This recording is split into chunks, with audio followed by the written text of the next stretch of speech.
පටන් ගමු. පායායි හින්නේ නිල්ගුවනේ තරු රාශී ඇති වී නැති වෙනම් ඇගේ මුහුණේ නිල්වන් දෙනතේ කාන්ති පායායි හින්නේ ඇගේවත මට නොපෙනේ නම් පුන් සඳයි හිනෙන්නේ ඇගේවත මට නොපෙනේ නම් පුන් සඳයි හිනෙන්නේ නැතිදායක ගීරාවේ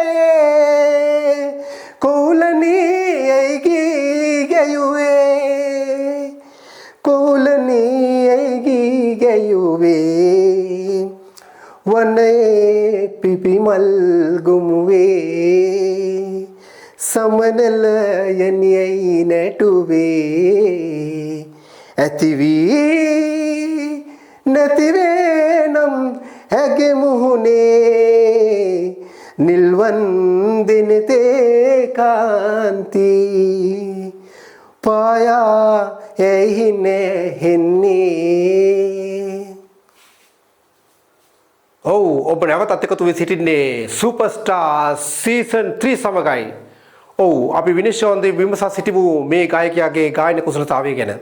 ඔව් අපි මුලින්ම යොමු වෙනවා විනිශ්චය මණ්ඩලයේ අපේ ගමේ කසිපු ව්‍යාපාරික ගුණසේන මහතා වෙත. ගුණසේන මහතා ඔබට කොමකද්ද කියන්න පුළුවන් මේ ගායකයාගේ ගායන හැකියාව ගැන?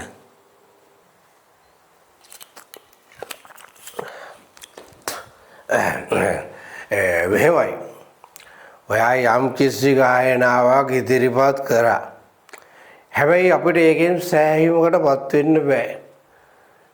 මොකද ඔයාව ඉදිරියට යවන්න අපිට හැකියාවක් නැහැ.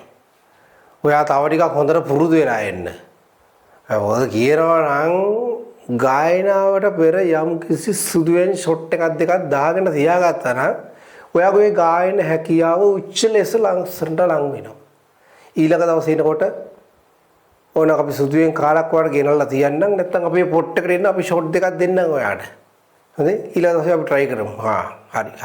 ඔව් ඊළඟට විනිශ්චය ලබා දෙන්නේ කප්පම් ගැනීම හා මංකොල්ල කෑම වලින් ප්‍රසිද්ධ අපේ කුසල්ලාමි මහතා. කුසල්ලාමි මහතා ඔබතුමාට මොකද්ද කියන්න පුළුවන් මේ ගායකයාගේ ගායන හැකියාව ගැන? ගායනයේ විශේෂත්වයක් නම් පෙන්වු කරන්නේ. ගායනාවක් කරනකොට වෙපන් දෙක දෙපැත්තෙන් දාලා ෆයර් කරනවා වගේ පජර ටික ගිරිසිසි කාලා යන්න ඕනි. මිලිමීටර 16 බෝම්බයක් එකපාරටම කඩලා ගහනවා වගේ ටැලන්ට් එක කුඩු වෙන්න ගන්න ඕනි. මොකක්ද අනේ සින්තු කියන්නේ? වදි තා පුරුදු වෙන්න.